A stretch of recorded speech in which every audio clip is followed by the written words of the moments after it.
কালো ভুনা রান্না করব, তার জন্য যা যা মশলা আছে সব ধরনের মশলা আমি দিয়ে মাংসটাকে বসিয়ে দিয়েছি। এখানে গুঁড়ো করে নিয়েছি। প্রথমে দিয়েছি আদা বাটা, রসুন বাটা, জিরা বাটা, ধনিয়া বাটা, গমরি বাটা, সমস্ত মশলা দিয়েছি। আসলে কালো ভুনা আমি একদম ঘরোয়া রান্নায় ঘরে থাকা মশলাগুলো দিয়ে বসিয়ে দিয়েছি।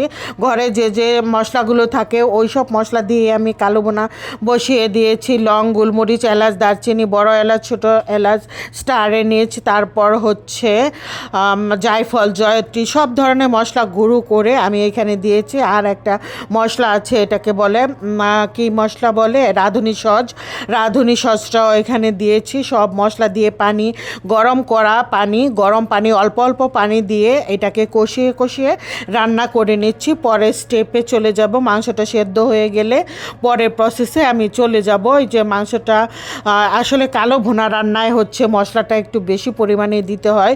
সব ধরনের মশলাই লবণ, তেল সব কিছু দিয়ে, আর তেলটা একটু বেশি পরিমাণে লাগে। কালো ভুনা খেতে কিন্তু ভীষণ মজা হয়। একদম ভাজা ভাজা করে আস্তে আস্তে জালে আরও বেশি মজা হয়। বা মাংসটা উপর থেকে এমনিতেই কালো হয়ে আসে আর ভেতরটা একদম জুসি থাকে, নরম। আর মাংস যখন সেদ্ধ হয়ে যাবে তখন এটা বাগারের জন্য আমি এখানে তেল দিয়েছি আর একটু পরিমাণে।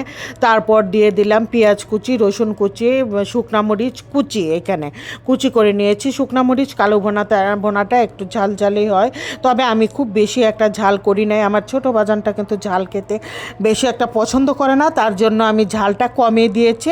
তারপর এই যে রান্না করে রাখা মাংসটা এই প্যানের মধ্যে দিয়ে দিব। এই ননস্টিক প্যানে দিলে ভালো হয়, কারণ এটা নিচে দিয়ে লেগে যাবে না। তো তারপর আমি তরকারিটা পাতিল থেকে ননস্টিক করা প্যানে ঢেলে নিলাম। এখন আমি এটাকে আস্তে আস্তে জালে ভাজা ভাজা করে রান্না করে নেব। আসলে কালো ভুনা আমরা সবাই পছন্দ করি। কোথাও যদি বেড়াতে বা ঘুরতে যাই, বিশেষ করে চিটাগাং গেলে তো কালো ভুনা খেতেই হয়। ওইটা হঠাৎ করে খাওয়া, ওইটা আরও বেশি মজা লাগে। আর আমার এই কালো ভুনাটাও বেশ মজা হয়েছিল, 2-3 দিন লাগিয়ে খেয়েছি, খুবই মজা ছিল। কালো ভুনাটা খুবই মজা হয়েছিল। এই যে এখন শুধু আস্তে আস্তে জাল দিব। মাংস অলরেডি সেদ্ধ হয়ে গেছে সুন্দর করে। আমি উঠিয়ে মাংসটা দেখেছি সেদ্ধ হয়েছে কিনা।